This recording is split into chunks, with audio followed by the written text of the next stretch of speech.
thank you, everybody. We are here to celebrate movies. It is movie awards season has come to a close, and we are Ass. I am Adam, And I'm Steve. and we are show Adam Steve's show. We talk about movies. We love them so much, so much. So much. And, and speaking of loving movies, there's the night for loving movies, which was last night. We have the Oscars this year, of course, and we would love to talk about how we feel about some of the winners. So first of all, let's talk about the show just in general. How did you feel about, the show, Conan hosting and whatnot? How did it go for you? Just to start off, I had no idea that it was Oscar Sunday until like a few hours into the day. I was like, yeah, it's happening in March, whatever. I've been pushing it off. I'm still behind by even a few regular categories, but like all of the special categories like documentary, I thought I was going to catch up this year.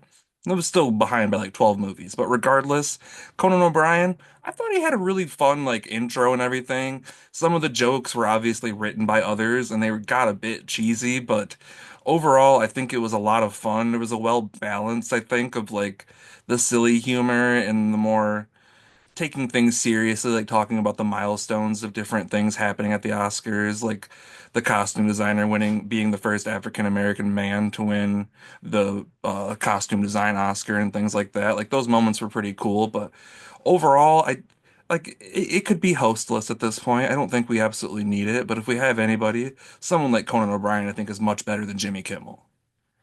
Oh, I loved Conan. I mean, I was Yeah. really excited from the jump. He's my favorite late night host. I think he did amazing. I mean, I think that I can see if someone said that the time musical number bit was a little pushing it a little bit too far. But I think he was very funny. I think he pushed the envelope without making any kind of controversy at all.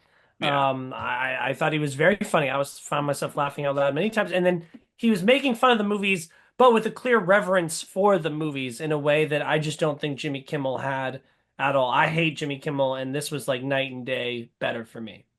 Oh yeah, without a doubt. Yeah, it's almost uncomparable just with how the comedic voice of Conan just completely different. And like you said, he does it with like a respectable way and like everyone in the crowd is laughing along with it more than almost like bullying tone that Jimmy has sometimes. Like it's weird, but yeah, overall I think it was probably the most fun show that I've seen in a while and kind of almost felt like the most while it didn't feel like they were pushing people off the stage with the music every single time, it felt like we were still good paced anyway.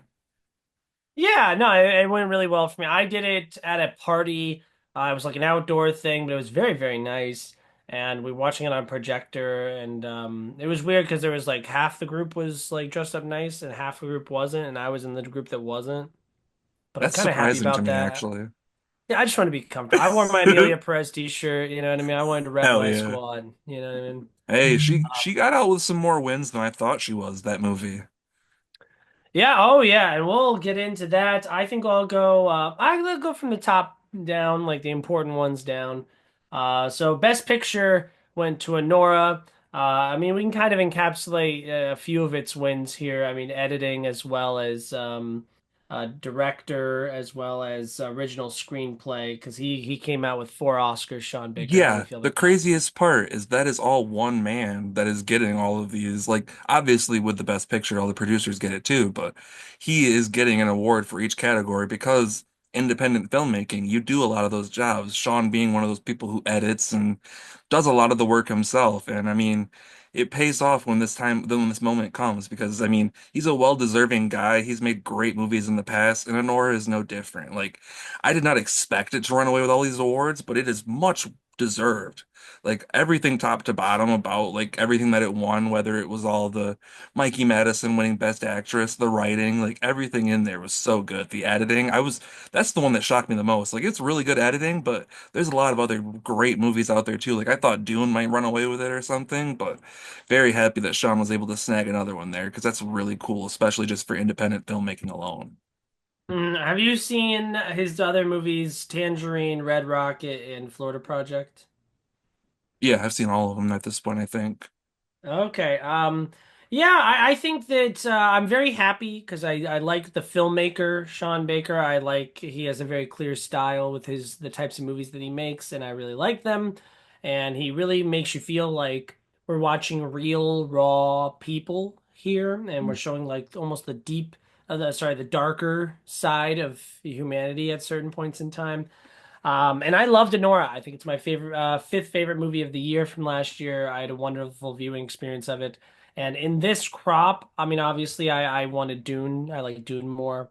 But in this crop of Best Picture nominees, I think that Anora walking away with it is damn near like the best case scenario for me personally. Yeah, and honestly, truly for like just the filmmaking experience overall, like there are other movies that are great in their own different ways that were nominated this year. Granted, I didn't get to see all of them, so I can't speak at every single one, but truly this kind of like encapsulates, like I was saying beforehand, independent filmmaking alone, but just the process and kind of the love for filmmaking. Like a lot of these people aren't getting paid millions of dollars. Like the movie was made for like I'm pretty sure less than $8 million, like almost nothing compared to a lot of the other movies in its category. So it just shows like the kind of love for the product and everything there. And it's kind of like it kind of gives hope to the smaller people out there that haven't really had the notice in the big film world. And it kind of gives hope for people that are like the dreamers out there. So that's what's kind of Mhm. the most fun about this award. Like, yeah, we always have some best pictures that are always great movies that are big box office smashes, but this movie, although it was pretty small, like, but it had all of the love, and the film community just fell in love with Anora immediately. Oh yeah, I should have known when it was a Criterion announced Which, movie like months which I ago. pre-ordered literally this morning. Yeah, no, I want it too. I almost bought it on Vudu. It was on Vudu for like $10, and my mom hadn't Yeah, seen it yet, so I was like, "Oh, I should buy it." And then it doesn't matter when I buy the Blu-ray because if I buy the Criterion, it won't come with the discount code exactly. anyways.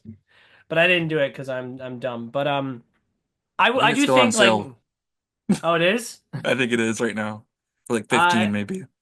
and not to be the Debbie Downer about Nora winning, but there is an element of me that's like. I mean, Sean Baker has four Oscars now, and like that's more than like Scorsese or Tarantino. You know what I mean? And I'm like, that doesn't necessarily sit really well with me. But and then he has such a small filmography, like I said, like four movies now. Like he has one more than like Jordan Peele. But You it's know what I pretty mean? dope that he won them all for just one movie. That's the coolest part about it. Like, yeah, it's pretty crazy, Yeah. but the fact that you won it for all the different jobs that you did just to make your one story come to life, it's pretty dope. Also, it's not as preemptive as like Everything Ever All at Once was, where it's like the Daniels have made like one other movie, and so that's like Yeah. half as much. And like I will say, comparing it, actually, let's say in the last 5 years, right? So we have Nora, Oppenheimer, Everything Ever All at Once, Coda, and Nomadland. If you had to rank those five, how you ranking them? I'm probably gonna go Everything Everywhere at the top, then Me too. Oppenheimer, Me too. then Anora, Me too. I and hope the last then two is what we differ on. let's say it's Coda, and which is the other one? Nomadland. Yeah, I'm probably gonna go Nomad and then Coda. Ah, I got Coda over Nomadland. Gotcha. I loved Coda until it won Best Picture, and then I was like, meh. I honestly I enjoyed all of those movies. Nomadland probably is the least memorable of all of them, but I just think the story was pretty cool. But yeah, I think honestly, like Honora is probably going to. I hope it's seen by more people now that it's won this award too, because I think it'll live on and honestly gain more and more attention because of all of Sean Baker's movies, I will say too, it's probably the most like easily seen by like regular film people because like the other ones are almost like you said slice of life almost documentary style of the way the camera kind of follows in like this movie is almost shot more like a regular movie which works for what it's doing, but it's just like I think this one is probably his most introductory of his style. Oh yeah, it's very accessible. Like I said, I can't be happier for it winning. So when it comes to, I mean, I picked it for Best Picture and it won that. I did not pick it for director. I picked Corbett to win, or Corbet, which is how he pronounces it. I know that now. Original screenplay I did have it for, and then editing I had The Brutalist as well. So I had The Brutalist coming away with a few more than it actually got. But do you have your prediction sheet? Like, did you make I a prediction? I didn't. Like I said, like I almost forgot that the Oscars were even coming last night. Mhm. So, My but thing is, I honestly, didn't know it was at 8 o'clock. I thought it was at 8 o'clock, and I didn't know it was at 7. yeah, that I did know, and I wasn't even home yet. Like I literally had like the Conan's intro and stuff playing like on the mount in my car while I was driving home for my parents. Hmm. Yeah. And then, I mean, did you want to say anything about those categories though? Picture, director, original screenplay, and editing?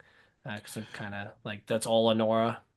Yeah, I mean, there were a lot of other people that like you said, I was expecting Brutalist to kind of grab more of those, but at the same time, I'm not upset by any means that Anora won them because it was well deserved, but I was definitely expecting other people to grab some of these. Mm-hmm. And then moving on, I mean, I guess we can nicely transition into another Honora win, which is Mikey Madison upsetting Demi Moore for Best Actress here. How do we feel about that? You know, I'm not mad at it. I was very, very surprised by it, especially with Demi like winning all the other bigger awards and the whole campaign being like, "Oh, she's finally gonna win this award. She's older now, but Hollywood still loves her." But it almost like, and I saw people like running with the narrative. It's like this is almost proving the substance right because we're giving it to the younger actress. But truly, when you compare the two roles, like they both had to do some incredibly dramatic work. And they were both very good performances that on any other given year, not being on the same year, they could probably both win. But I'm not mad that Mikey won because she is incredible. And I honestly think she'll probably have more in the future. I kind of love the sentiment that you said though about like it brings the concept of the substance to life that the Yeah. younger, bouncier, literally like a very sexually explicit role wins over the older woman here. And then like a lot of the other people nominated are older women as well. Fernanda Torres and Carla Sofia Gascon. I mean, Cynthia Riva. Well, some people said she's too old, but she's not. I wouldn't call her old or No. anything.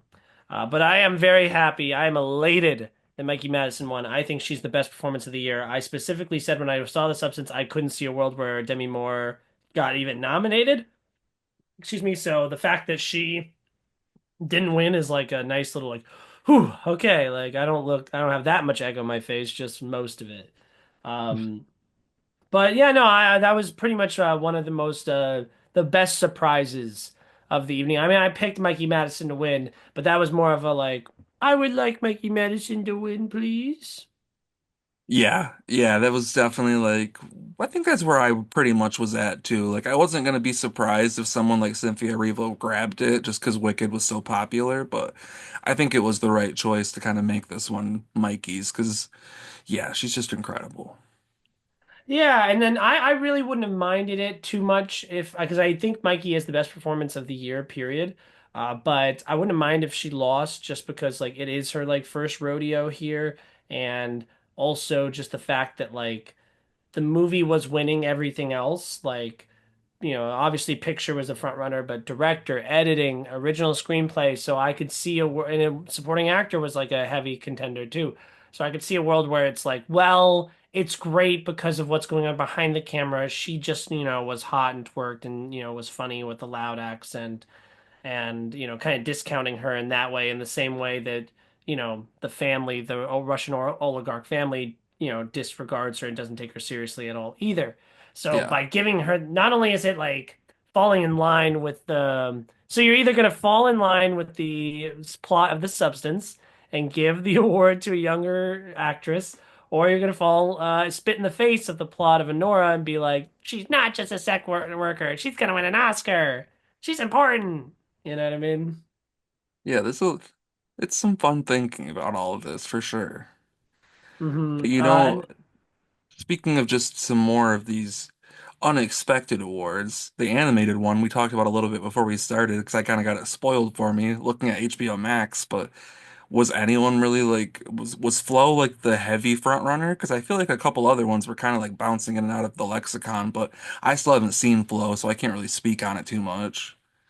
I can definitely speak on it. I saw it in a theater. I am like furious with myself. Not really, but like I'm mad at myself because I was listening to our episode from the last time about what we think it's gonna win, and I had Flow in the episode, and then but on my little like paper here, I have the Wild Robot winning because I was like, well, it's nominated for original song and for sound. And so like, yes, Flow's also nominated for international feature, but like, that's two nominations compared to three. But I will say it does seem like the Academy, I mean, obviously I'm really invested in the animated feature award.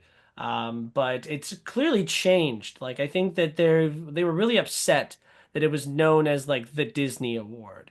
And it's The just, Kids Award, yeah.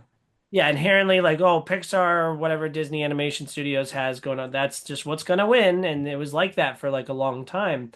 But now, I mean, look at the last few years. We have Flo, we have Boy and the Heron, Pinocchio.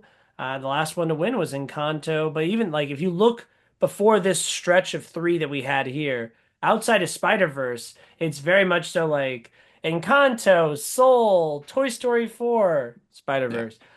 Coco, Zootopia, Inside Out, Big Hero 6.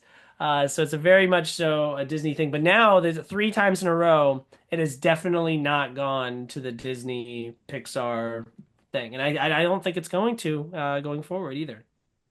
I hope that's right. Because I mean, there are things in here that like I was truly so excited that it was even nominated, like Memoir of a Snail, a movie that I still don't think enough people have seen, but I hope more people have seen it now that it was even nominated because it is so good. And I was really hoping that it would squeak in there. I still haven't seen the new Wallace and Gromit, but I love those movies, so I was just happy to see that there too. I mean, Hmm. honestly, everything in this category, like Wild Robot, it wasn't as great as a lot of people want to put it out there as, but it got some tears out of me, and I wouldn't have been like pissed off if it would have won by any means. But I'm excited to see Flow. I've heard so many great things about it, so I was happy to see it grab that award for sure. Well, and another thing is, I think it's good. I put it on my ballot for CACF. I think I put it at the five slot. I don't have it too high. I think it's like not ambitious enough. I mean, I don't know. That's weird to say. Like, it's very simple. It's an overly simple thing. This cat's going on this adventure, and there's some interesting like world building stuff. Like, it's every frame a painting kind of a movie, and it's really sweet. But it's nothing that like I'm gonna rewatch, I think. So while I have a lot of Yeah. respect for it. I think it's the worst best animated feature winner in the last decade. Like I'm happy that it didn't just go to the Disney thing, and I'm actually really happy it didn't go to the Wild Robot because I didn't vote for the Wild Robot in CACF. But yeah, no, I don't think that this is one that's going to stay in the cultural zeitgeist, and I think it's going to fall to the wayside. And like I said, it's a very low end. Like if I ranked all like what it's been going on since 2001, so like 20 something of these movies. I would have it pretty darn low. Damn. But I don't know. I'm also extremely biased because the entire slate of the 2000s came out when I was a child, and S- so I have a bigger attachment to those movies. So even just speaking on the ones nominated this year, would you put it at toward the bottom of even just these four or five or whatever it is? Out of these five, because I think in CACF it was my five, but out of these five, I would put it above Inside Out 2 and The Wild Robot. It's right on par with Wallace and Gromit, and I agree with you where I was really pulling for Memoir of a Snail. That's my favorite of these. But I see why that didn't win. Yeah, I think those Um, might have been a little bit too adult for people that always see the animation as so kid-like. So I think it might have been a little too like out there and a little too dark for some folks. yeah, but I will say I'm really excited about the direction of this category because it seems that we're really trying to be accommodating to the international entries in this genre. I mean, what the last three? I mean, Pinocchio's not international, but like it's an international filmmaker. Ish, yeah, because I think they It's like an partially did it in Spain and or in Mexico and shit like that. Yeah, so I mean, you're still seeing the nominees of like Inside Out 2, and it's crazy though. Come on, The Wild Robot was in so many people's top tens. No one had No, Flow in their yeah. top 10. This is ridiculous. I was right, okay, to pick The Wild Robot.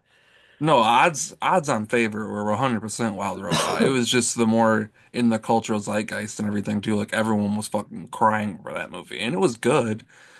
But yeah, it's definitely not like even I don't think it'll be one that everyone talks about in 10 years for sure. Yeah, but no, certainly like a win that it didn't go to like some big American movie Yeah, exactly. Like instance. this is the kind of thing that it gives hope for like other people, like more independent people that do animation, to give it a shot because animation's fucking hard. It takes a long time, so you lose that motivation if you don't see people like this who are just a few guys who are they don't have a studio backing them. They're just doing this for the fucking love of the game practically. So Mhm. that's the fun of all of this, to hopefully inspire more people to kind of shoot the shot, and it's not just the Disney Award like you're saying anymore. Yeah, but like I said, very happy. Um, another category, a huge one I wanted to touch on was actor in a leading role. This was another one where I wanted Timothy Chalamet to win, but it went to Adrian Brody. How did you feel about that? Same way. I was honestly expecting it to go to Timothy as well. And even leaving the theater when I saw Great Unknown or whatever, like I was like, this was probably Timothy's award to lose. And even after I watched The Brutalist after seeing that, and I still was like, Adrian did great, and I wouldn't be shocked if he won. And still, when he did win, like, although I really wanted Timothy to win, I was not shocked in the slightest that Adrian grabbed it, just because the movie was, it's just one of those long, very just impactful movies, and his performance it kind of grounds the whole thing. Like personally, I think Guy Pearce was just a little bit better to me, but Adrian is still Adrian at the end of the day. He usually puts on a great performance even in terrible movies, so I'm not mad at it, but yeah, I was definitely expecting Timothy to grab it. And honestly, if I was getting a dark horse grab of anybody, I was really hoping Coleman Domingo could grab it, even though I still haven't seen Sing Sing, but I just love Coleman Domingo. Yeah, I think if I had to be upset about one not winning, it would be Sebastian Stan for The Apprentice. I was That big on too. that. But yeah, Adrian Brody, whatever. I think that's probably my biggest disappointment of the evening.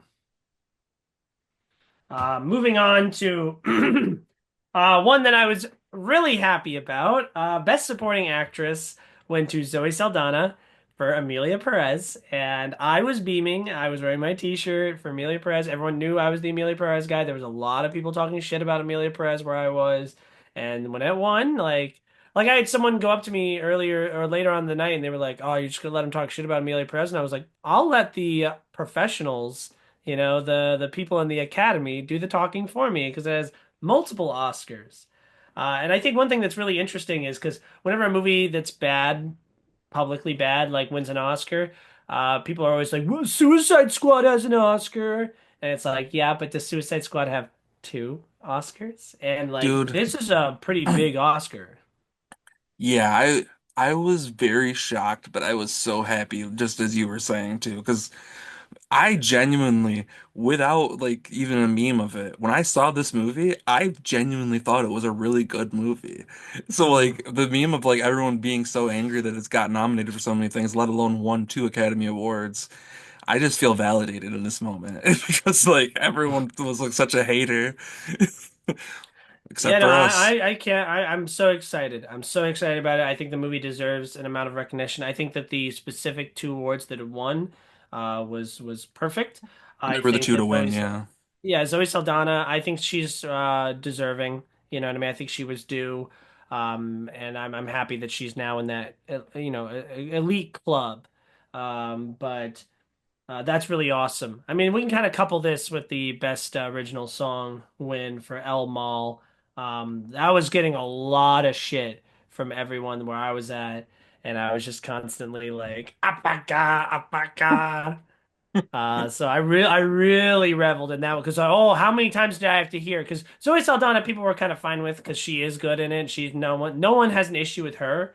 Yeah. But everyone's like, nah, there's no good songs in this musical, like no good set pieces, and it's like, well, can't argue with this Oscar, you know what I mean? Yeah. Apparently So the experts think differently. yeah, clearly. So I'm really happy. Hopefully now those people who hate the movie so much can just, eat it. But yeah, Amelia Perez, go check it out. We support it. Um, Vindicated. and then I will say, because I was watching a video about it, like if someone, I think if someone, wanted to be upset about the Mexican representation, if someone wanted to be upset about the trans representation, I think that that's totally valid. I don't think that I have the authority to get mad about either of those things. I can only judge my own experience, and I'm not.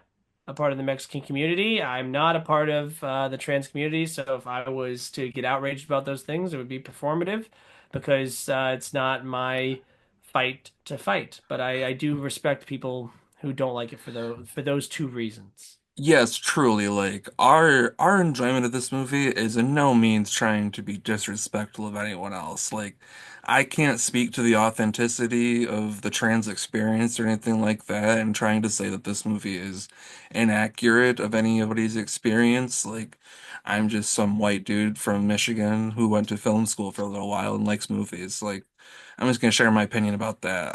I support trans people and all that stuff, but I disliked this movie and I thought the music was good. And the And I thought Academy thought so too. Yeah, and I also think it's important to not be super dismissive of movies like this because I saw like I think on Letterboxd the top like review is someone being like, "There's that song Papa," where the child is singing to Amelia Perez about how they miss their dad, and like in the lyrics they're like, "Oh, you smell like my dad" and whatnot. And someone was like, "Well, actually, if you did all those surgeries, you wouldn't have the male pheromones that smell like that, so it wouldn't, you know." And I'm just like, I understand the point of the scene. You know what I mean? Like, I Yeah. understand the sentiment of there's a child without their father, a father who doesn't feel like they can be open and honest with their child. It's this tragic, like, they are together mourning the loss of each other. And so I think I that's like beautiful. yeah, I love how people just don't understand like poetry or anything, like simile or anything like that too. Like everything has to mean the exact literal that representation of the word. People are so stupid sometimes where they can't just like take in art and kind of like see any Mhm. like interpretation of anything. They just like have to know exactly what the filmmaker is telling them in this exact moment. And if there's any room for any interpretation, then that is wrong. It's so Mhm. stupid. It's a bad way But of thinking about art. also, like for the trans community, the way that they're reacting to the movie is how right-wing people who are against trans people want you to react to it. They want you to be because they're outraged about it because it's representing trans people, and then trans people are outraged about it because it's misrepresenting trans people. And at the end of the day, so everyone's mad at the trans movie. And now, I don't know about you, but if I was a filmmaker in Hollywood, I'd be like, I don't want to touch anything trans right now because they're going to get mad at me because I'm saying something about trans people by just having a trans person in it. And I don't need any of that kind of like controversy. So I think it's going to have a negative impact. I mean, now that it won, maybe not, but I think it might have a negative impact and we might see a lesser amount of trans representation in film because filmmakers are afraid to touch on the subject because unless, you're going to get something wrong and then you're an asshole and you hate trans people, you know what I mean? And it sucks. So instead of being Yeah. like, this movie hates trans people, I'd be like, well, I'm happy that you represented our community, but this is a good opportunity to educate people. This wouldn't happen like this, whatnot, but not condemning the movie for the, small inaccuracies. You know what I mean? Yeah, I almost have a feeling we're going to have like one of those things where like people get so outraged by this that you're almost gonna have the counter movement happen where you're gonna have the fucking Matt Walsh's like what is a woman, more people creeping up more and more almost because of the people like the outspoken people that are just so annoying on all of these different issues that truly like it's so weird to give a fuck about that if you're not gay or trans or anything like that, it's like why do you care what other people are doing at the end of the day? It's so bizarre. Mhm. And it's but I feel like truly the outrage upon this stuff almost feels like there's going to be some reactionary shit and it's going to suck. Because I No, hate Matt Walsh and I hope he doesn't make another documentary ever again, but he will. well, he didn't get nominated, luckily. Luckily. But yeah, Maybe next moving. year. Yeah, I doubt it. Never Moving on know. to a pretty obvious one. Kieran Culkin won Best Original, or sorry, Best Supporting Actor. Supporting I don't have actor. anything to say about it. Do you have anything I about that? I love Kieran Culkin. I think he's great. Everyone was expecting it, and he won. I mean, Yeah, yeah, completely agree. Adapted screenplay that went to Conclave. I think I misspoke to someone last night because I said that Conclave, like my buddy was upset that Conclave didn't win anything. It did win something. I'm yeah, silly. Yeah, that's fine. Not really, I passionate about this category. I liked that it won it. I liked if it won anything, it won that because I truly think that the writing and how the story kind of played out was my favorite thing about it. And I was actually curious to kind of like look into the original source material after watching the movie and knowing it was adapted. So I mean, Mhm. mission accomplished and all of those for me. So it won. I was hoping it won. So I mean, I liked the movie a lot more than I thought I was going to. I was onto it very late. Didn't watch it till it was on like Peacock or Hulu or whatever it's on. And it's Mhm. great. I wish I would have saw it in a theater because it was, I mean, all of the like the cinematography I think was its strongest thing, but the writing was great too. Yeah, it's an interesting story. So I liked it. International feature goes to I'm Still Here. My only take on this is that I think that it was very calculated by the Academy which awards they gave to Amelia Perez, because Zoe Saldana's innocent, so give her an award. And then the music got through the ringer. So when they really didn't do anything wrong, so give them an award, but we can't give it, best lead actress because we don't want to support Carlos Sevilla Gascon, and we can't give it best picture or international feature because we can't give Jacques Audiard an A Oscar microphone. because he's kind of he's kind of under the microscope as well. I think this was just a spread out the love kind of thing. Like it got a best picture nomination Truly and have not whatnot. seen this movie yet, so I can't speak on its award, but I've seen people rate it well, but yeah. It's good. It's really really good. I really liked it. It's sad. Fernando Torres is great. But yeah, no, yeah, this feels like a appeasement kind of an award. You know what I mean? I mean, I do you have anything to say about documentary feature or like the smaller ones like animated short, live action short, documentary short? I mean, from And the little snippets, they looked good, but I have not like the documentary I thought was going to be nominated about like the basically dictator in Israel, Benjamin Netanyahu, the BB files that was made. I would thought that was going to be nominated, but it wasn't. But the stuff that was nominated looked like good documentaries, and I'd probably check them out eventually. But yeah, the thing I would say was the cringiest thing of all of this was almost the James Bond ceremony. oh yeah. I literally like just muted it after a while because I just couldn't. I was just losing it completely. Like that was making me fall asleep. Yeah, I was really confused by all that, why we're even doing it. So I thought that was a waste of time. Yeah. Original score, The Brutalist. Cool. I was expecting that one too, honestly, of all the music, because that one's kind of stuck in my head the most, especially because they obviously had the intermission where they were playing music in the theater too, so it was just looping in my brain more. Very, very fair. Cinematography also went to The Brutalist. I think that's they had the Statue of Liberty upside They down. shot it on film too. Wow. I did think it was cool the shot that's the poster where the sparks are in front of his face, like the poster shot. I think that's really like I I saw the saw the it. setup for that and I thought that was neat. I saw it in IMAX too, and I will say it's a beautiful movie. But I do think like I would have probably put Conclave above it. I think Conclave, like all Oh. the churches and everything in that shit, and like the colors that they all did, like they did with like the cast and everything, like the popes and the courtyard and everything like that. Like those shots were just like paintings to me.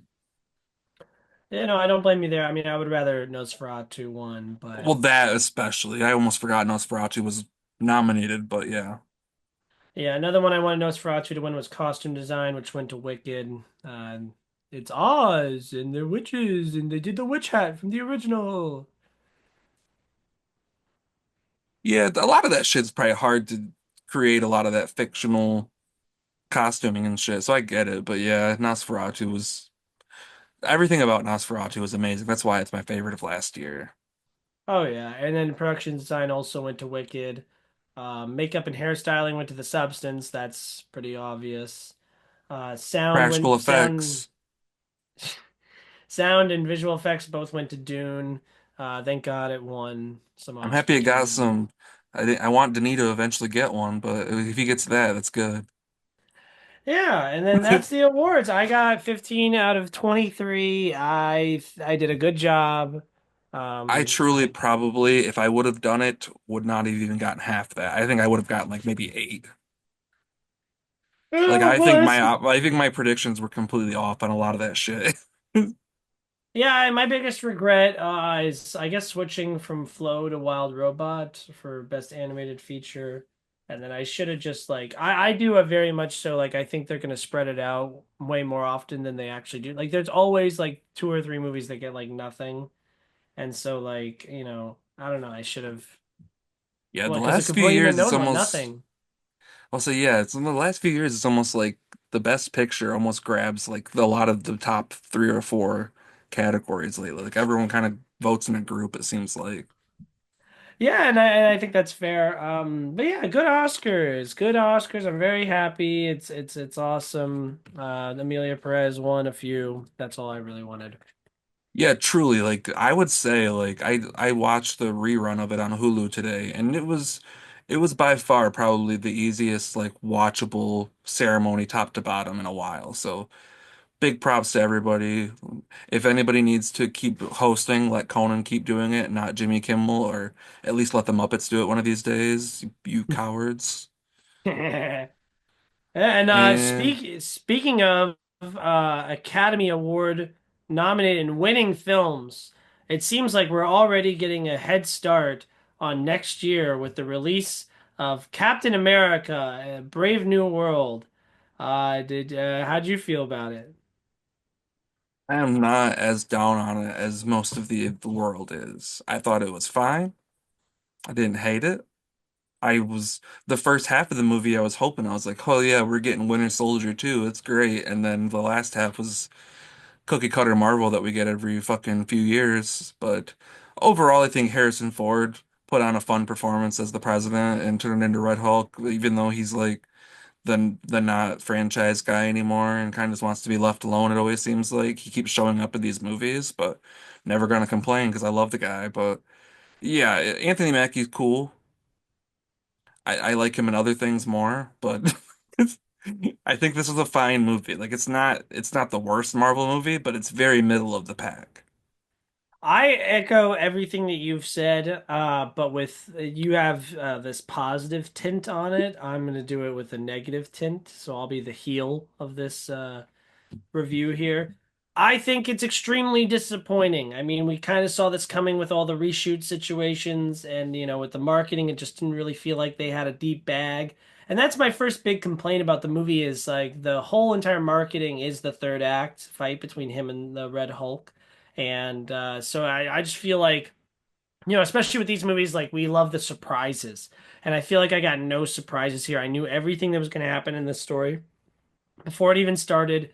And Well, yeah, it's I li- the surprises I got were negative because like there was like a wrestler, Seth Rollins, who was a WWE wrestler. He had a cameo in this movie, and it was cut from the movie, and I didn't know about it till I was about to watch the movie. My brother told me, and like there's different things where like this movie, when you're watching it, there are just certain times where like it literally feels like there's missing footage. Like the movie, I love like going into it, I was like, hell yeah, it's less than 2 hours or whatever, or just around 2 hours. It's not 3 hours like a lot of other shit. Cool, we'll get in and out. By the end of the movie, I was kind of mad that it was only 2 hours because it literally feels like things were cut out that were vital to tell a cohesive story at times. And it just felt kind of messy and it kind of sucks because I mean, there's probably a better movie on the cutting room floor, but I feel like it's again Marvel just shooting themselves in the foot in this new phase, it seems like more than anything.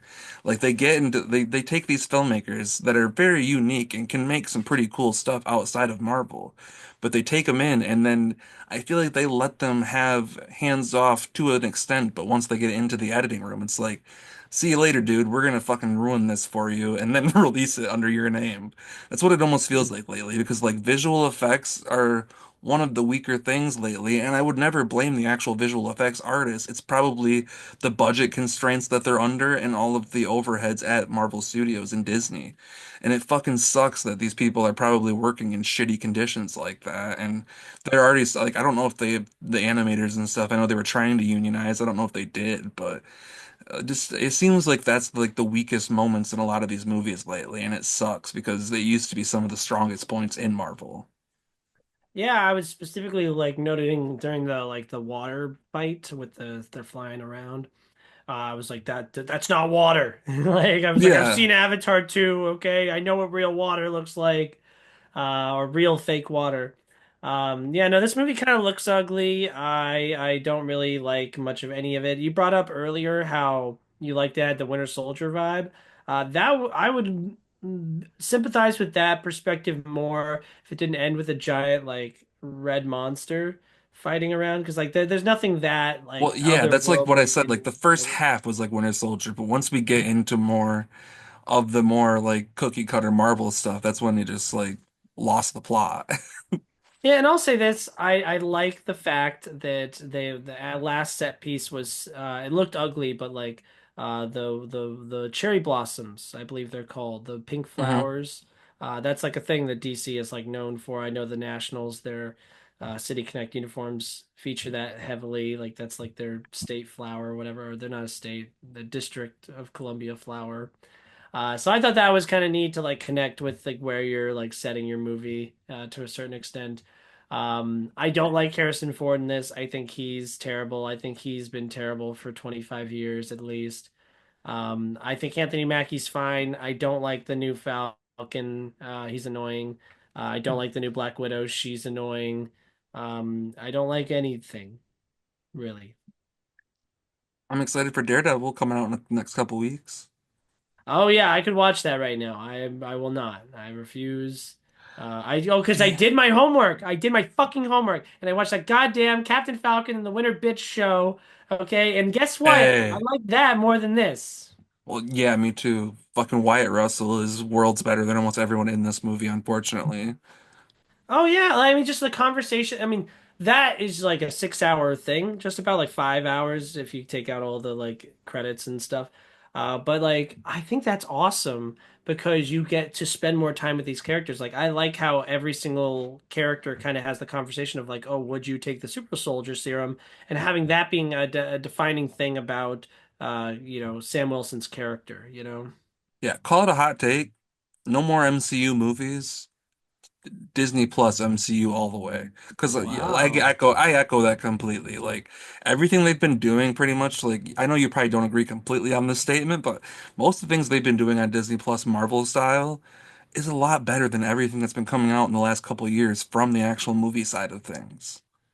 I'll retort. I disagree wholeheartedly, and here's why. I agree with you. Like, I think What If works in the capacity it's on. I mean, people love Loki and WandaVision. I would say Werewolf that, by Night like, is my favorite um, thing that Marvel has done in so long, and it's because it's so unique and different. oh yeah, I agree. I think that She-Hulk was only able to thrive on a TV capacity. I mean, it's not thriving, but for me, I think quality-wise, it did. I enjoyed it Um, for the stupid quality it was. Yeah, no, I like it. But I think that people are a little down on the Marvel movies as a whole these days. Are like, because I agree, this is a cookie cutter Marvel movie, but like, we're acting like Marvel's been like mostly misses in the last 5 years. Like, let's just look at this right now. Deadpool Wolverine, really good and fun movie, right? Like 4-star movie at least, right? Oh yeah. Okay. And then that was the only one we had last year, right? And then the year prior, what, 2023, that was Guardians 3, which I think is a great movie. I don't know, what do you think? Oh yeah, it is. Okay, there you go. And But then the year prior, we had Black Panther: Wakanda Forever, Oscar-winning movie. I think that's a really great movie, right? it's middle of the road, not my favorite, but good. Fair. And then I think in that Very same year, I forgettable. really like Doctor Strange and the Multiverse of Madness, which I know that that's kind of I mixed. I'll say I like it more than the average person, but the one that sticks in my head the most are like Thor: Love and Thunder, Ant-Man: Quantum Realm, Yeah, the everything like Marvels. those. Like yeah, Eternals, just But like I would all. say that like Guardians 3 is more great than the worst MCU movie is bad. I don't know. Ant-Man is one that I just can't ever want to watch ever again. Like there's a lot of other MCU stuff that I'll watch again, but Quantum Realm I cannot see myself ever wanting to turn on again for any I'll reason. rewatch it. Now I'm gonna rewatch it just to make a point. Because I think I gave that 2 stars. I was like, it's I fine. It's I won on a Twitter contest. I won the digital copy of Quantum Realm, and I won it for free, and I have not watched it. it's yeah, oh yeah, I noticed it's on your Voodoo. Oh, you got Wicked recently, and I was like, I got the Steelbook of yes. Wicked too. Dude, that's awesome, man.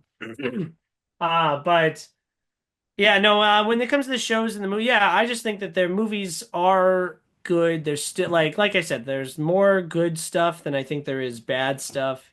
And I'm excited where we're going forward. I think we're just due for another Avengers movie, and we're gonna have two more here in the next 2 years. I think that this Captain America movie makes me much more excited for the Thunderbolts, which I previously was really down on.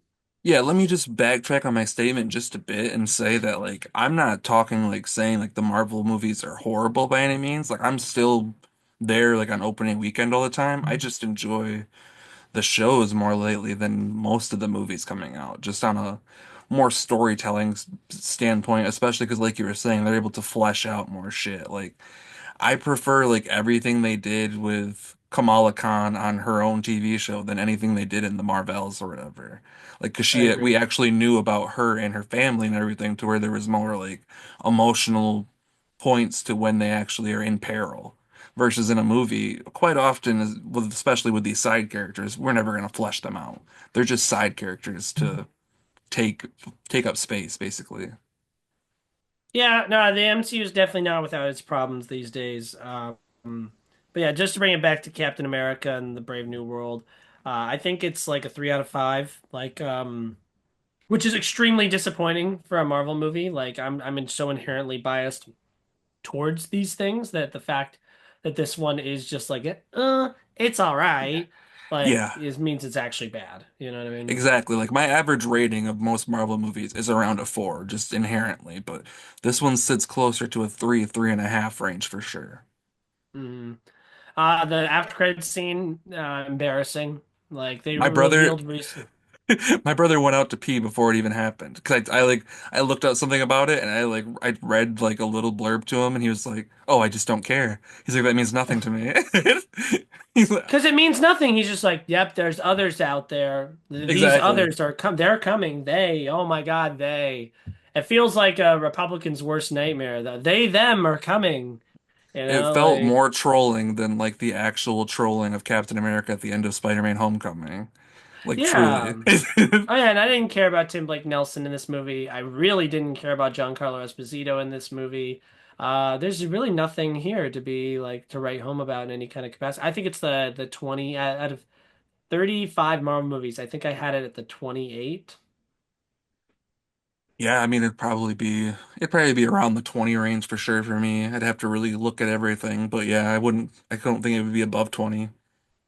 Yeah, embarrassing and bad and lame, but whatever. It's fine. It made a good amount of money. Oh, who has it? Oh my God, who has it? I didn't even think about it for our I don't game. remember, but Oh no, while you it's look me. that up, I'm gonna jump into it real quick and just say the next one we might talk about, Companion, because I saw that on February 1st, and that movie was and if anything, if you haven't seen Companion yet, the one piece of advice, do not watch a trailer for Companion.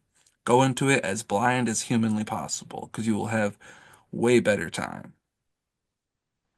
Because this movie is thrilling, but it also has some lots of twists and turns that if you don't watch the trailer, you will not expect them as much. You might expect them a bit more if you see it, but even if you do, there's a lot of fun in this movie. I forget what the lead, what is her fucking name? I know Jack Quaid is the other Sophie Thatcher. guy.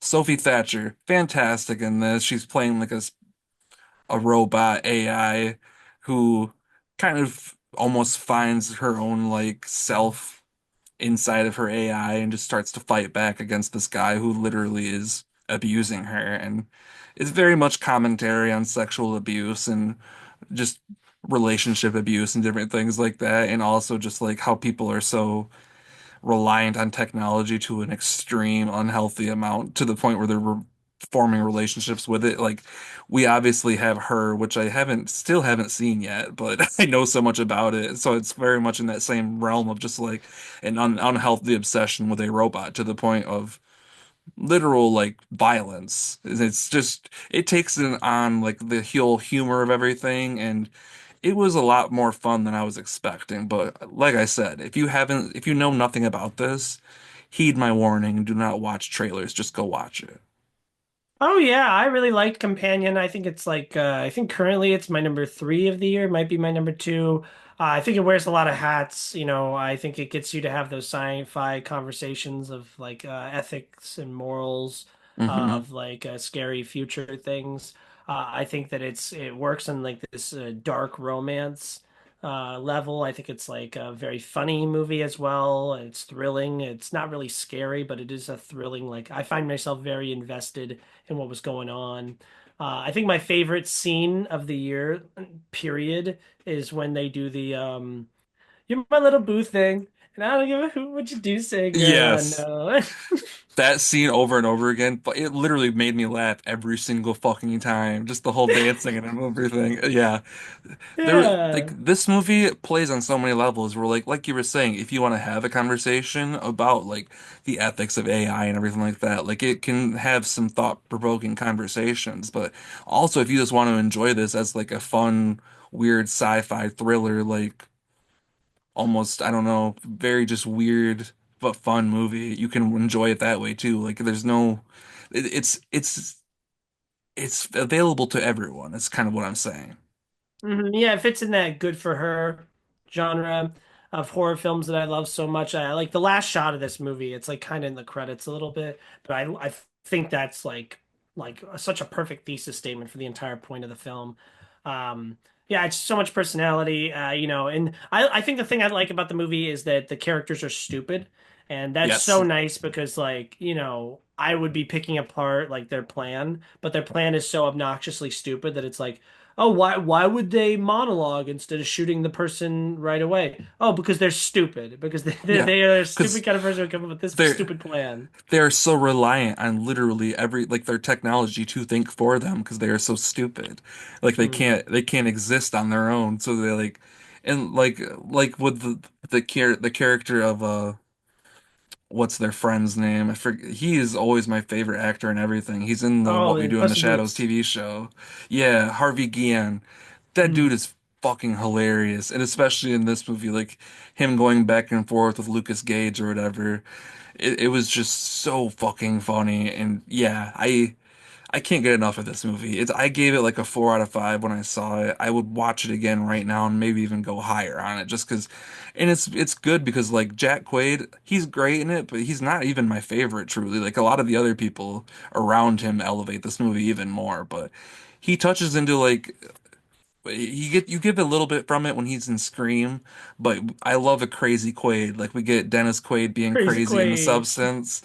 Randy Quaid, his uncle, being a crazy guy in Independence Day and National Lampoon. So, I mean, Hmm. he has that in him, and he got to kind of go balls to the wall in a few moments, and that was a lot of fun. Yeah, I think the movie's smart too. There's like several moments like when she's gonna talk to the cop and then when she's trying to work the car that I think that like, you know, that work really well. You brought up Her, reminds me of Her a lot. Her's a lot better. But yeah, no, very, very fun. I'll be buying this on Blu-ray. 4 out of 5 for me. Closer to a five than a three. I really enjoy this. Yeah, me too. I did want to update. We do have someone has gotten points in the ass anticipation movie game. So I'm excited to announce that congratulations, Steve. You have gotten Brave New World. Captain America 4 has 49% currently on Rotten Tomatoes. It has already made $163 million domestically, so you can confirm that in. So you are now leading 49 to nothing. The next movie that is on the docket is Mickey 17, which is also yours. That was your fourth pick. Captain America was your sixth pick. I already know the Rotten Tomato score that it's out right now for Mickey 17, but I'll refrain from revealing that. So now it's really just up to whether or not it makes money. And then I have Snow White coming up next. So we both have a March movie. One question. How many reviews are in for Mickey 17 with that number? Does it say? I don't know. I mean, I can look it up if you want me to look it I'm up. just curious, yeah. Hmm. But That's but yeah, I that is one that I'm very scared about. I didn't even think Captain America was gonna even hit anywhere, like even close to even 50% on the Rotten Tomatoes meter, so I'm happy I got that, but Mhm. Making 17 is at 43 reviews right Oh, now, that's so a pretty pretty decent decent amount. chunk then. Yeah. Yeah, so I'm excited for that one. I'm also excited for Snow White in the capacity that like I think that there's original songs and I will be interested in hearing those. Speaking of original songs, I would love to pick your brain real quick about a movie you watched that has original songs that sound like a Disney song and is sang by Rachel Zegler. You watched Spellbound. Was that a niece watch? It sure was. She was over. I remember you telling me about it, so I flipped it on in the morning. She had already seen it, but we still watched it anyway, and I was pleasantly surprised with this movie. It was a lot of fun. It's it's very topical at the moment for her too, because her parents are going through a separation right now, so it was honestly a good movie to watch and kind of have a conversation with it. So it was topical on so many different levels. And it was honestly, I think it was really awesome that this movie kind of exists for children that are in that kind of situation where their parents might be going through a separation and a lot of the emotions that go through that, thinking that they might be to blame and things like that. So there's a lot of cool things in here. The music is pretty good in my opinion, not my favorite by any means, but some pretty good original songs here. We got some really good voices in here. Like I think was it Javier Bardem, I think was the father, and then I think it's Nicole Kidman was the mom, if I'm not mistaken. Like very high actors for some not that much like talking in the roles because they're like basically like playing monsters at the beginning, but overall, it's a fun movie. I think I gave it like a 3.5 to a 4. Very fun movie. Yeah, I give it three. I think it's better than Moana 2. It's the music's from Alan Menken, so it should feel very Disney.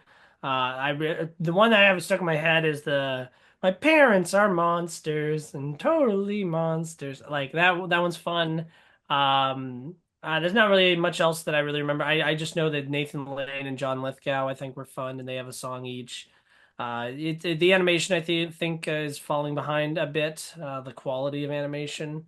But no, I think it's a very solid little movie that, like I said, it's crazy that Moana 2 is like significant. I think is like decidedly worse and is getting all this attention, whereas this original movie, Spellbound, is better and no one knows it exists. Yeah, it's better and it has actually like more originality and honestly more heart to it in my opinion. Like Oh yeah. truly I haven't seen Moana 2 yet, but just like I was saying about the whole like separation story and everything like that, like that's definitely something that doesn't like, exist a lot in children's media and kind of almost like a taboo topic. Like, we don't want to talk about sad shit, but they do Mhm. so in a very like positive and kind of like warm light where I don't know. It's just it's more original than a lot of other stuff coming out these days. So that's what I really like set apart from most. Mhm. Another children's movie, the one that I watched that you did not watch yet. I'm sure you'll be getting to it. I won't speak too much on it, but Paddington in Peru is one that I'm spoiled. Okay, if you told me back in 2014 that I was going to get a third Paddington movie and it was this level of quality movie, and I was going to walk out of that theater disappointed, I would have laughed in my own face because this is a very good movie, very sweet, very fun, very funny, full of heart. Doesn't look bad at all. But I walked out definitely disappointed. I think that the second Paddington movie is one of the greats, and I think the first Paddington movie is right up there with it. I think this is your classic 2, 1, 3 trilogy where you had the first movie was really good, the second movie somehow elevated, and the third one like kind of had a hard time sticking the landing. I had a hard time not thinking about Kung Fu Panda 3 during the majority of this film, which again, good movie, but just certainly not up to par with the first two. I brought up the special effects earlier. I think a problem that I have is the first two movies are set in London, and so a lot of it's, real places, whereas a lot of this movie is in the jungle. And so the first two had such limited special effects. It's just the bear and his antics. But Yeah. now everything is CGI, and so it's a lot more noticeable, and so therefore looks worse. Um, but and also, this just it's not making me cry. I don't like the villains as much as I like the villain in the first two movies. And then, it's really easy to be like, oh, Paul King didn't direct this one. That's the problem. But I just think it's hard to make, to keep continuing a franchise like this. And I'll be there for the next ones. And this is a good movie and everything. It's just, Yeah, I four out of mean, five, no heart. I just rewatched the first one. Loved that movie even more than the first time I watched it. And I mean, I think from what I'm hearing from you though, still, like, although it's the worst of the three so far, it's still like a damn good movie compared to other movies. Oh, So yeah, it's my like in second the favorite of the year. Like, and I'm like, oh, yeah. it's a big disappointment. So like yeah, overall it's like I'm still so excited to finally like I just like I was telling you before the show, like I bought Paddington 2 like the other day. It was on sale. And it's because I want to go see Paddington Peru too. I was gonna plan on taking my nieces to go see it pretty soon. Even if we don't catch it in theaters, we'll watch it at home or whatever, but I think it's gonna be a really fun watch for them and I'm pretty excited just to check it out. Hmm. I just a couple with another animated movie, children's film that I watched that I was not disappointed by, and I in fact loved with all my heart. I'm talking about my current favorite movie of the year, and I'm only at like 15, so like not a big deal. But like my favorite movie of the year so far is Dog Man. You mentioned earlier you read the Captain Underpants books, but you did not read Dog Man books growing up. No, I don't think Dogman was a thing, if I'm not mistaken. Like Captain America was like new and I was pretty young, and I don't think Dogman came until later. I agree. That's the same experience I had. I read the Captain Underpants books, and then I never got into Dogman, but I'd seen Dogman. And I was just excited about it because it looks stupid and the concept is silly and Pete Davidson's in it. And I found myself enchanted. I'm laughing from cover to cover of this movie. It's the one of the funniest movies I've seen in a long time. And some of the jokes that like work for me so well is I love a mustache twirling villain that's like really silly and goofy and enjoys being evil. And that's what Petey the cat is in this movie. And so like every time that he, voiced by Pete Davidson, anytime that he went, "Dog man," I was like, that's hilarious. He's great in this. His character really is the soul of the film. I mean, Dog Man's good and all.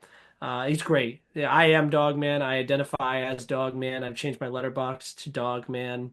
But Petey and the cat, and especially the little Petey, is a wonderful character in this movie. I think it has a good amount to say about, the effects of divorce and, like, I don't want to say generational trauma, but like how the way your parents raise you impact your view of the world and then how you raise other, your children.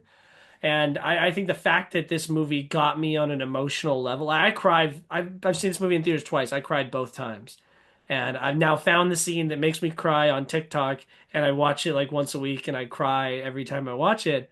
And the fact that the stupid Dogman movie is making me cry, it just makes it so much more impressive. So there's an element of like expectation, like exceeding expectation, which is why I love this so much. But I think it has a style that it nails. I think it's very funny. I think it feels like a movie for 10-year-olds by 10-year-olds. And without being like too stupid, where I'm like, I feel like it's exclusively for 10-year-olds. The music's fun. I could gush about it for a while, but yeah, I think it's a very hilarious movie. I emphatically recommend. Yeah, I cannot wait to watch this now. Like, yeah, it was on my radar, but you're selling it to me more and more to the point where I feel like I need to watch it like ASAP. Oh yeah, it's my favorite of the I think it's gonna be my favorite movie of the year for an embarrassingly long amount of time. Like I had it at a 5 out of 5 because I love the movie. If I'm giving it, if I say I love a movie, I gotta give it a 5. And I love Dog Man. Like I said, saw it twice. I cried. There's nothing I'm not receiving that I'm desiring from a movie like this. So, should we jump up to my favorite of the year right now, or should we go to the next one that I have like in order? Your favorite? Do your favorite of the year so far? I'm kind of like, what are you picking? Yeah. It's one that you've seen already too, and you might not be expecting me to say Oh this, but no. your favorite filmmaker of all time, Osgood Perkins, made this movie Oh called The Monkey, and I think that movie was man. so much fucking fun. I mean, Mm. obviously, James Wan produced this thing, and I'm a James Wan boy from day one. And it has his touches of just like absurd violence and things like that, but The best part in this thing is the balance of like the dark humor mixed with like the horrifyingly dark violent shit. Like Hmm. it's hilarious. Osgood Perkins is in it himself playing like the main guy's uncle at one point. There's just so many moments in here that genuinely it was I was in a theater just to give you the experience. I was in the back or like almost to the back row of the theater, like in the center, and then directly in front of me, about two or three rows, was a white-haired, probably 80-year-old woman, between 70 and 80 years old. And I cannot even say, or I can say with pretty good confidence, that I do not think she laughed a single time throughout the movie. Where versus me, I was fucking cackling out loud during like scenes of just absolute, just insane violence and just crazy things that happen in this movie. But I am a fan of Stephen King, didn't really know anything about this story at all. But I just had so much fun with just like I said, it's weird. It's nothing I was expecting, but I would totally watch it again right now, and I just had a great time with it. I'm really happy for you. Do you like the Final Destination movies? I do. Yep. Yep. I know everything I need to know. It feels like one of those, and it's better than those because it does have that like dark humor to it, and I did have like a main character that they're trying to make you care about, which Final Destination doesn't. But this does feel like Final Destination in the sense that it's just like, oh, what if he died like this? What if Oh someone yeah. died like that? I think I literally like wrote down, I was like, they definitely tried to like write some dramatic like story here to it just because they had to ground the absurdity that's in this movie. But this is just purely just like I think what like I think it was Peter Jackson actually that like coined the phrase back when he was making like crazy ass horror comedies back in like the early 80s, like early 90s or late 80s, early 90s in New Zealand still, with like Dead Alive and things like that, which if you haven't seen that movie, it's on YouTube and I highly recommend it. But it is Hmm. just I think he calls it splat stick is what he calls it, where it's literally like slapstick comedy, but it's just mixed in with just obscene horror and blood and just the craziest things you could think of. Like truly some of the deaths in this movie, I don't know where they could have like truly come up with them, but I love that they did. And it's just a lot of creativity along with this movie. Like the different shots that they accomplish and just like the overall just the overall like experience you go through with this, I think is the best part about it. Like will it be in my top 10 at the end of the year? Probably not. But right now, with there only being, I think I've seen like 12 movies in theaters or something at this point, it is definitely at the top of the list right now, and I just had so much fun with it. I mean, the picture I picked when I did my review was the monkey stripper when he's in the strip club, and that is like my favorite thing ever. When like the monkey's looking through looking through her legs, and it's the monkey's head. Like I'm there was it's a the movie that same kind doesn't of take monkey from itself too Toy Story seriously. 3, right? Like that was my favorite movie. Almost. Yeah, because like he wanted to do the symbol monkey, so I read about this actually. He wanted to do the symbol monkey like the iconic one from Toy Story, but because of Toy Story 3, he was not able to actually do that. That's why he had to do the drum one because Disney, being fucking Disney, bought the copyright for it and they would not sell it off for any money. And Neon being a very Wow. small production company could not afford any Disney money, so they just created their own monkey. Wow. Yeah, no, I found myself not enjoying this one. I went in very optimistic about it. Did not make it's not in my top 10. It did not make it at any point. I give it like a 2 out of 5. I found myself bored. I wanted to fall asleep like 45 minutes in. I was not I think I laughed a little bit more than I think I did. I wasn't really scared at any point in time. I didn't really like any of the performances. Here's like a compliment insult. If you're casting a movie, right, and we need to cast this like nerd guy who's like super nerdy, wears glasses, is very antisocial, and divorced, like loser. You know what I think of? The uber attractive and sexy Theo James should play that role, man. Looks like a fucking superhero, and I'm supposed to sit here and be like, yeah, what a Mm. dork boy loser, man. You say Like that, that but at the guy's same time, you'll see my video when it comes out, but I literally got him confused with the guy from 50 Shades of Grey. That's how like interchangeable he is of a person to me. So like I liked him in this movie just purely because like I watched like the first Divergent maybe once and I didn't really care for it. So I Mm, truly don't really know anything about Theo James, but I liked that he basically had to play two roles here and was very much like I think he kind of pulled off like the very meek, very like weak, not anybody, just very like timid guy who's very scared of the world basically. mm. I think his And then performance also was like fine. did Like the he did a fine job. I just think it's a miscast. Because I also don't think he really fit the role, the opposite role of like the crazy conspiracy theorist, brother. Yeah, I think Um, there's definitely better people out there, but I don't think he did a bad job. yeah, but yeah, this movie, it's a big nope for me. 2 out of 5. I'm gonna forget about it. It's not gonna be my bottom 10, but no, big no for me.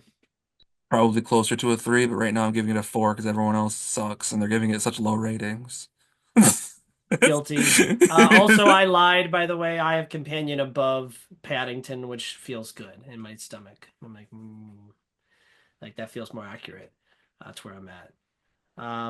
But yeah, another horror-y one. Maybe this is the one you were gonna bring up. But we both watched not Love Hurts. We both watched Hard Eyes. This is like a horror romance kind of shtick. I could see you really enjoying this one. I know you saw it. I didn't look too closely at your rate. I know I probably read your review before, but tell me about it now. So yeah, you know me pretty well. I'm a big Scream boy, and this very much screamed to me when I watched it, but just because like it has the jokiness of it. I mean, we have Mason Gooding who is in the Scream movies now, and but my favorite part about this is like it balanced so well. Like it literally starts off with like we're doing a rom-com like Hallmark movie, which I'm an expert in those. I watch them with my mom all the time, especially around Christmas. So like they did the whole setup in like the coffee shop and the meet cute and everything, and they did that all so well. And then there's just a huge like obviously you have the moment in the beginning where you kind of know what's going on, and going into the movie, if you know what it is, you know. But if you truly just walked into the theater, especially after that first moment, and you just see all of that from that moment, you would think you're just in a rom-com. And then you get the swerve moment, and I think it just balances like the the classic tropes of both genres so well that I think it was very well done for me, and I gave it a 4 out of 5. I enjoyed all of the kills that Hard Eyes does, and honestly, like if this became a thing, I would watch more for sure. Yeah, I agree that it really blends these two genres together really well. And honestly, my biggest complaint is that I just didn't really like. I mean, I don't know. I think it's gross. I mean, it's trying to be gross, but I was like, it's gross. And then, but I didn't really find it too scary. And then I thought that the romance stuff was all overly cheesy in a way that kind of Kind of, turned but I me feel like that was off. the point. Yeah, well, I know that's what I'm saying. Like, it's stupid that I didn't like it for these reasons. I think a big thing that I came out of it disliking was the villain. Like, you brought up the Scream movies. I also thought about the Scream movies very heavily, specifically the last two Scream movies. And the difference between Scream 5 and Scream 6 is Scream 5, like, the villain has a motive that I feel like, not only is personal for the characters in the movie, but is also thematic. Like, it has good themes. It has something to say. Oh, yeah, it's really fucked up that there's these major franchises and fans feel like they're owed and so personally connected to these franchises that they will like die for them, and they're so entitled, and Yeah, bullying online. And then the Scream of this new iteration, the New York one, that had nothing to say about anything and it wasn't personal at all, and so it's that was family. extremely disappointed. Sure. Vin And Diesel. then this one was also, well, put a pin in Fast and Furious real quick. But this one, it's not personal at all. They literally at the end are like, yeah, we just kind of like saw you and we weren't even supposed to do you. We were supposed to do someone else. And then we were just like, I guess. And so it's not personal. And then the theme, like the reason why, like their mandate of why they were doing it, I thought was also pretty weak. So if that would have stuck the landing a little bit better, I would have liked it a little bit more. Yeah, I get that. Like it's not a perfect movie by any means. I just had a lot of fun with it. Yeah, I like It is good like fun. holiday horror, and we've been honestly hitting some gold with a lot of those lately, in my opinion. Like Thanksgiving, I enjoyed that movie a lot. Hmm. Terrifier 3, we got the Christmas shit in here. Like I'm digging a lot of this different horror stuff lately. Like it's not all like the best shit ever, but it's a Hmm. lot better than what we used to have, especially in the early 2000s. Hmm. And then revisit my pin from earlier. Do you think The Rock will watch this movie? Hard Eyes? Yeah, Hard Eyes. Do you think he's gonna watch it ever? I don't think so. Because the moment when Jordana Brewster's character is, they're Hobbs and Shaw, and then they're like, "Oh, I've never seen that movie," like as if to shit on Hobbs and Shaw. Because like Jordana Brewster, she has nothing besides Fast and Furious, and she's Hmm. also one of Vin Diesel's like lapdogs. Like if you follow Vin Diesel on Instagram, which if you don't, I highly recommend it. Under every single post he ever does, there's like his three or four like lapdogs who will be like, "Yes, Vin. Yeah, like love you, Vin. Thank you, Vin." And Jordana Brewster's one of them. And we just recently squashed the beef between Vin and The Rock, and I'm wondering like when this was shot and what the intent of that joke was. Because I could so imagine The Rock just watching this and being like, "I was in $1 billion movie last year. Fuck you, Jordana Brewster." Like I like Hobbs and Shaw, so there was a little bit of it like turned me off about that. But well, it was the funniest joke in the movie, but it also turned me off because I like Hobbs and Shaw. Yeah, I will say her and Devon Sawa did crack me up a little bit, their back and forth, just because like just seeing Devon Sawa as a cop just wasn't something I was expecting, but it was funny because it's fucking Stan from the Eminem music video. And Final Yeah, I Destination, remember running that. back to that. Oh boy. Oh boy. But yeah, I'm at a 3 out of 5. I don't think it's bad, but like I said, it was just one more words working for me.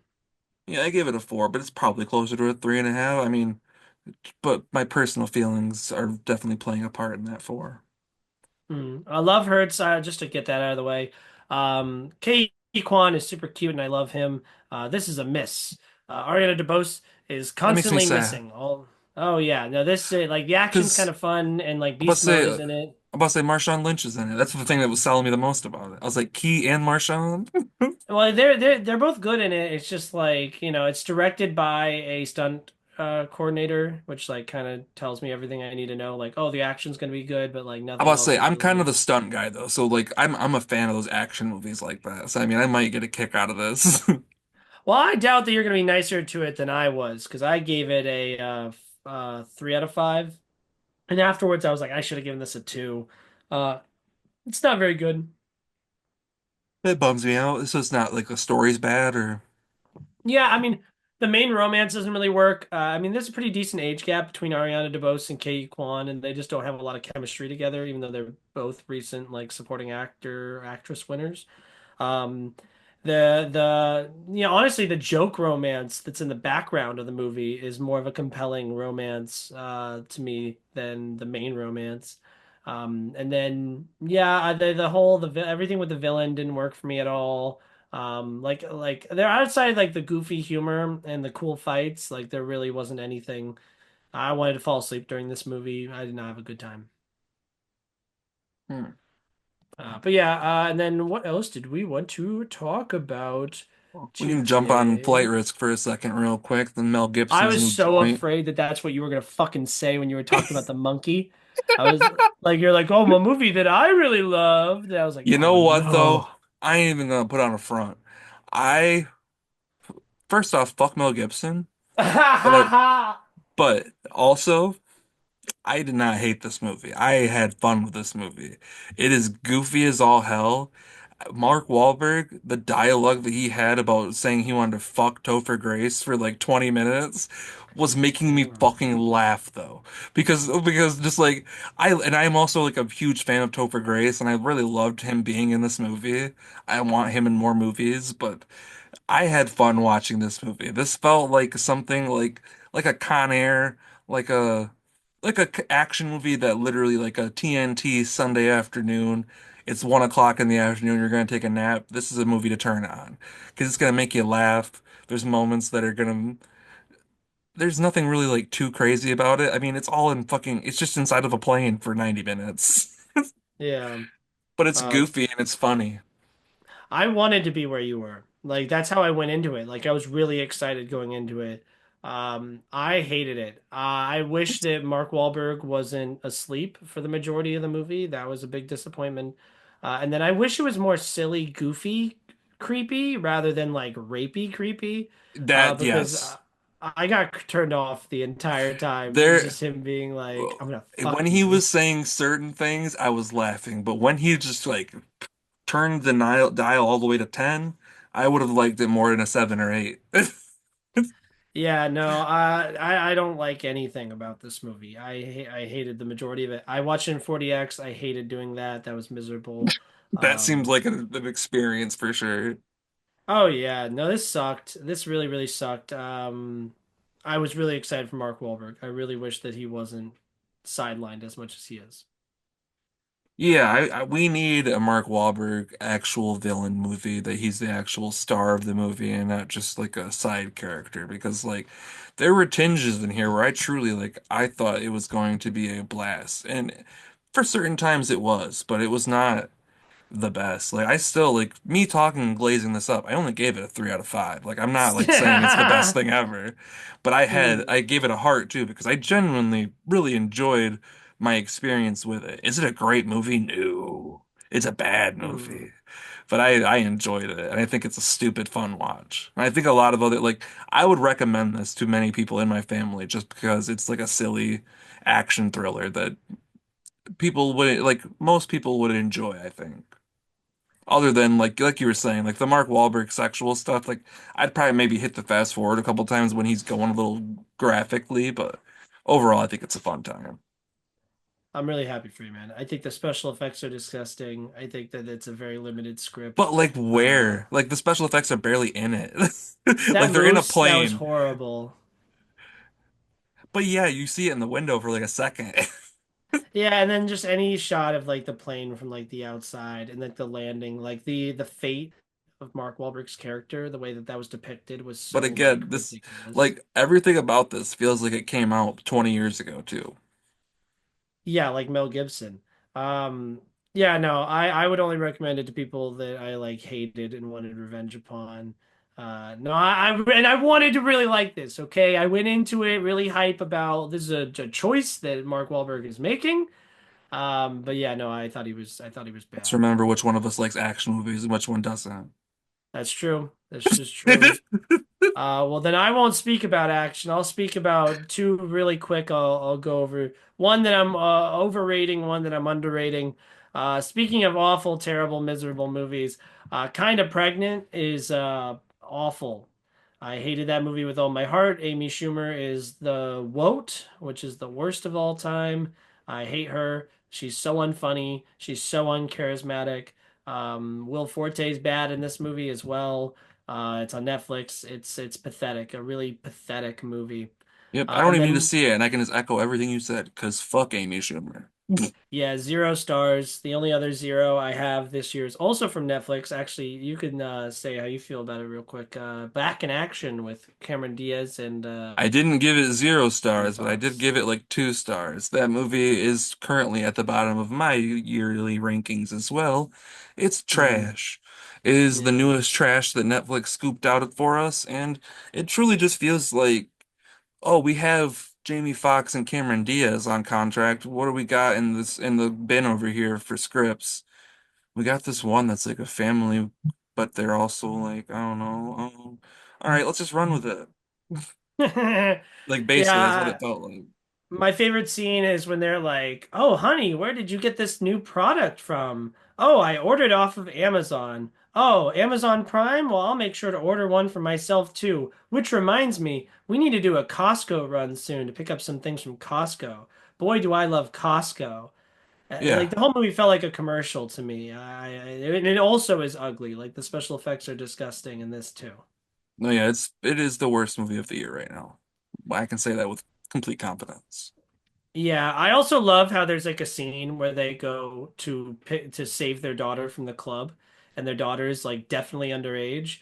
And when this information, like, there's like guys that she's with, and they're Yeah. like, No. "Hey, hey, yeah, yeah, no," and they're like, "Hey, we're her parents," which should already be like a an argument Yeah, ender. yeah. Hands But up, then yeah. that's not an argument ender. And then they're like, she's only 14. And then they're like, so she doesn't want to go with you. And it's like, dude, you're a criminal. You're Yeah. actively a criminal right now.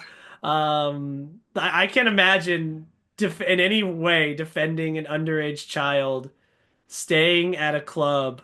I mean, unless like it's like clear that the parents are putting her in danger or whatever, like trying to hurt her or something, like But no, like, Yeah. I don't know. There's no reason for them to defend her staying at this 21 plus club when she's obviously a teenager.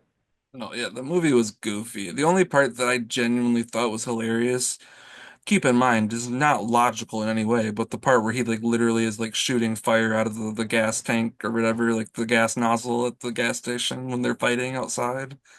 Like Hmm. Jamie Foxx is shooting gas and he sets it on fire. It's so stupid, but it made me laugh.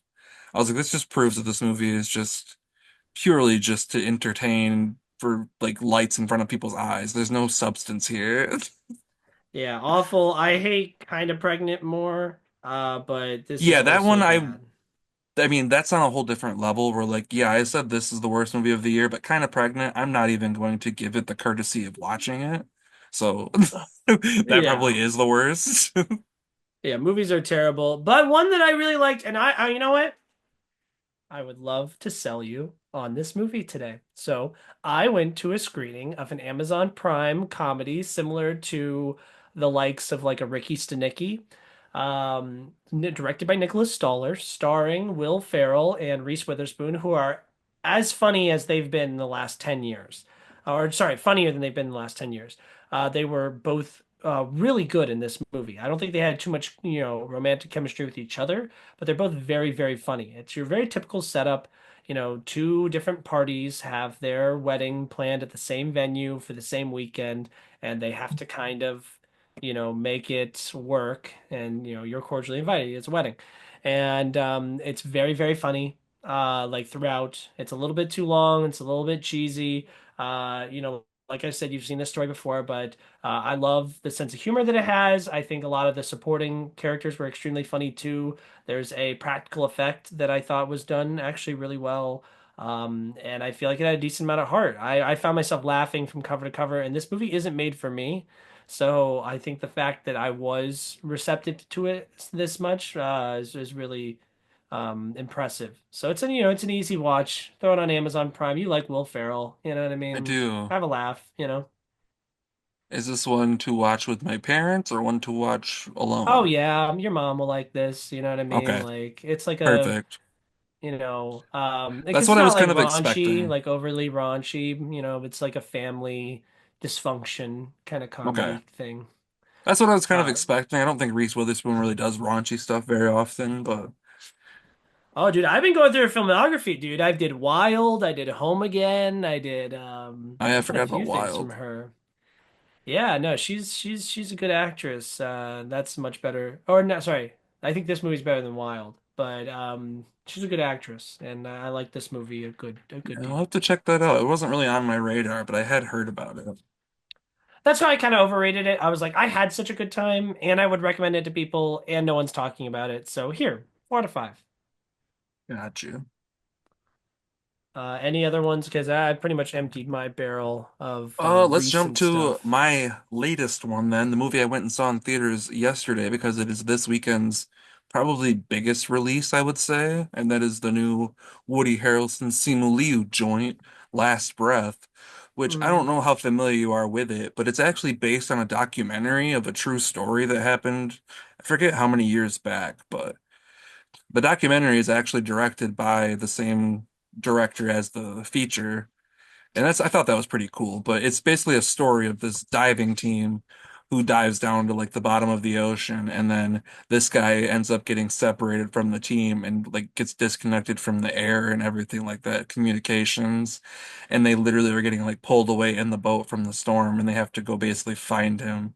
And he only has like a reserve tank that's only like I forget how, I think it's like 15 minutes or 10 minutes worth of oxygen, and then he's basically down there holding his breath until they save him, and it's very intense. And honestly, it's shot pretty well too, because I really like to know the logistics of the production, because some of it looks like they definitely shot underwater, and I think they even credited a regular director of photography and an underwater director of photography, so they definitely did some cool stuff. And I mean, the characters, we have Woody Harrelson. He's funny and he also has some dramatic moments.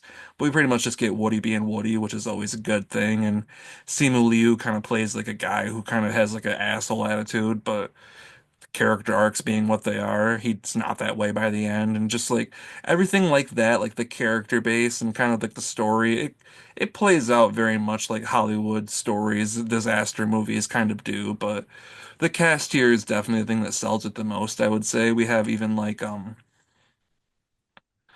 I forget who's in the captain, who the captain is and things like that. It's Cliff Curtis, I think, is one of the guys on top who's in like a bunch of like that one the Meg and shit like that. He's like the king of disaster movies, it seems like lately. But Oh, Cliff Curtis, yeah. yeah, a bunch of different people. But overall, it's nothing that great. I gave it like a 3.5. I think the technical side of it, like the underwater stuff, is truly what makes it the best. And I mean, there's lots of moments of tension to the point where like I would love to actually watch the documentary it's based off of and see like they obviously like they do in a lot of these movies where it's based off of true stories. They show like the real people and everything, and but it is truly a very intense but fun watch in my opinion. Like it's nothing like great that you have to run out and see, but if you have, it's only like 90 minutes too, so it's not like overly long or anything. Some of it kind of does feel like awkwardly paced because like some of it's like boom, boom, boom, boom, boom, we're going, and then we have stretches where like not a lot's happening, but overall, I think it's a good movie. 3.5. I think it's a good Yeah, rating. that's a consensus vibe I got from it. I worked, I collected feedback from it, and people seem to be vaguely happy about it. I thought it was more of a thing like underwater, like that science fiction movie with Yeah, Chris. no, it's definitely not on that same level. That one's more of almost like in the horror range. Like it's much more intense. This one is more dramatic in its tension. Like you're kind of like you're fighting against the clock mostly. 13 Lives is the movie that comes to mind.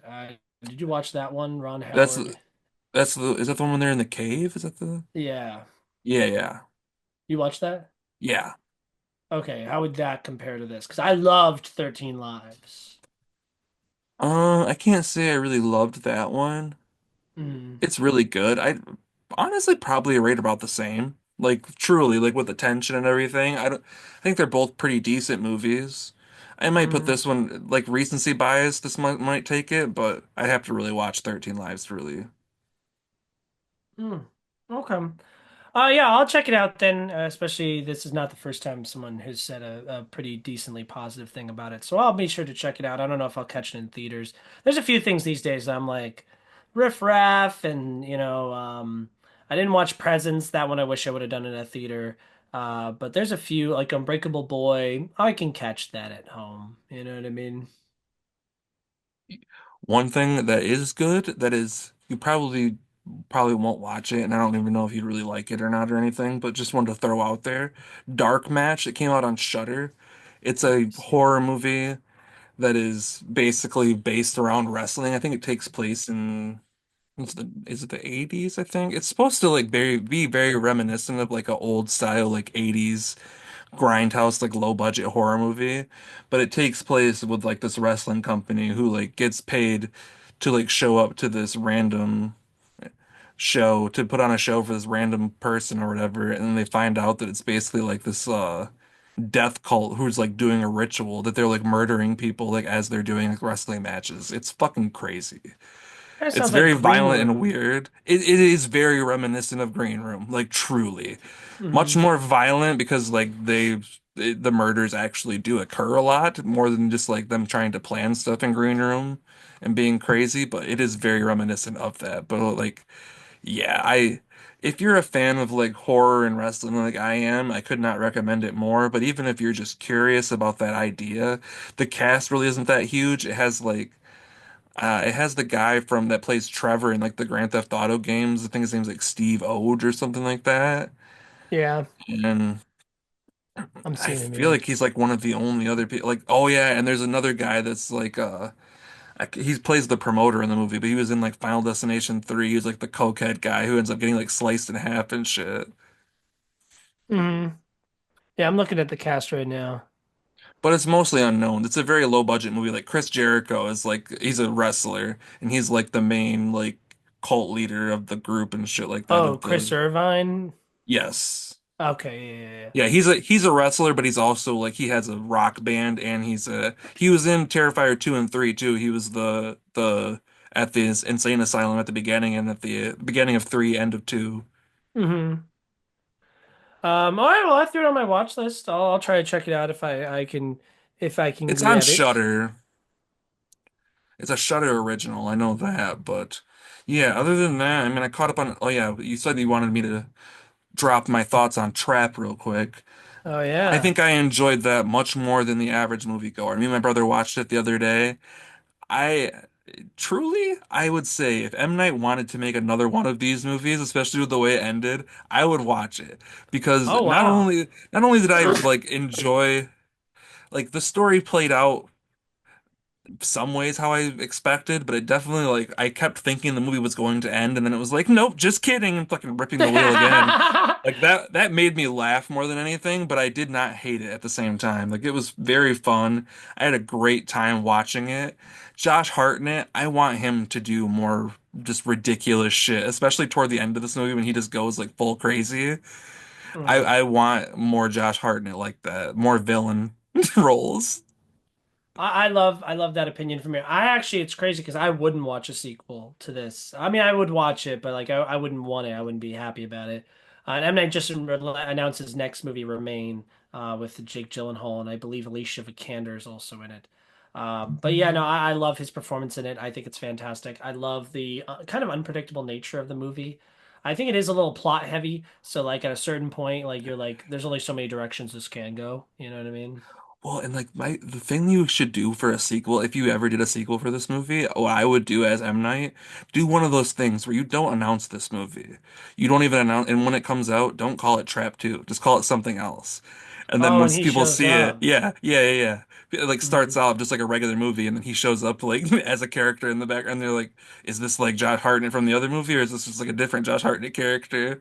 Like I think that would be I would really love that. funny. I would love that. I mean, they did that something like that in Split. I would Yeah. adore that. I really like Trap a lot. I don't Well, love especially it, but I just really like it. dude, like the scene that made me laugh the most in that movie, that was the ultimate payoff, was the fucking merch guy at the end when he's like watching the news and sees fucking, he's like, oh, the butcher Yeah. got, he's like, oh my God. He goes and gets his Well, wife. Like that it cracked just me up. it just speaks to the intelligence of Philadelphia 76ers fans, you know what I mean? They're just not really all there. But yeah, it's a very fun movie. You know what I mean? I think it's ambitious in a lot of ways. And like I said, Josh Hartnett's one of my favorite performances from last year. Yeah, I would say that maybe M. Night doesn't get his daughter for the main role, and maybe just like truly the best person that I think would have been so cool to have in that role, because you could have had it take place before Old and just have fucking that guy come back and Oh, reprise his role, mid-size sedan. mid-size sedan. Like that I would be really thought so he was going to be cool. the opener or something. I was really expecting that. Yeah. At least some reference to him would have been fun in that. Like even have posters up of being like mid-size sedan. Yeah, I don't know why they didn't do anything like that. I don't know why, but that was a big missed opportunity for me as a Shyamalan-averse fan. But yeah, overall this movie's a great time. Like I'm sad I didn't get to see it in theaters, but it's one of the first Mhm. M Nights I haven't seen in theaters in some time, but I'm definitely excited. Like, and you're saying that he's going to be working with Gyllenhaal and Vikander next. I love both of them, so I'm excited for what he's doing next for sure. Oh yeah, big time. That's pretty much all the movies that I had to talk to you about today. Is there any more that you wanted before we sign off here? Nah, I rewatched Norbit the other day. I fucking love that Oh, movie. I hate that movie. I know everyone else hates that movie, but I Yeah. saw it. I saw it when it was brand new in 2007, and I was 11 years old, and it very much crafted who I am as a human being. So I'm surprised people like me. But that being said, that is all I think I have. Yeah, I've rewatched a bunch of kids movies with my nieces and shit lately, but new stuff is on the horizon. There's not a whole lot. Like there's some stuff in theaters right now, but truly like I didn't even know what Last Breath was when I went and saw it this weekend until I remembered that I had seen the trailer. But like I was scrolling through and I was like, none of these movies, like Dogman was the one that excited me the most and probably the one I want to see the most right now. Oh, I couldn't recommend it more. I couldn't. But Yes, thank you guys very much for watching this episode. Movies are great. Thank you for another great year in film with the Oscars this year. The Ask Game is getting started, so we'll be following that throughout the year. I have plenty of reviews out. Right now, I'm really happy with how my Captain America review is doing, so please go check that out. That's hard reviews from me. Yeah, and you know what, everybody? The Film Fan Reviews, we uploaded one video last year in 2024, but you know what? We're already ahead of the game because the second video, 2025, is coming out. Probably by the time you see this, it'll be out on my channel, so go watch it over there. Give me a subscribe. Give the hard reviews a subscribe also. And yeah, check out our videos. I'm going to be trying to, at least on this schedule right now, release a video a month.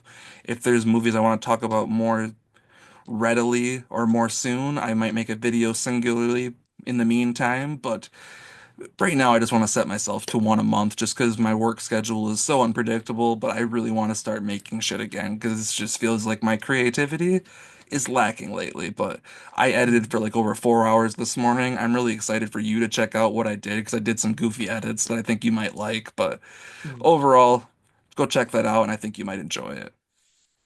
Awesome. Yeah, go watch our videos, go watch Nora, go watch a bunch of movies, and thank you guys for loving film. Yeah, get some ass. Okay, I have to shit.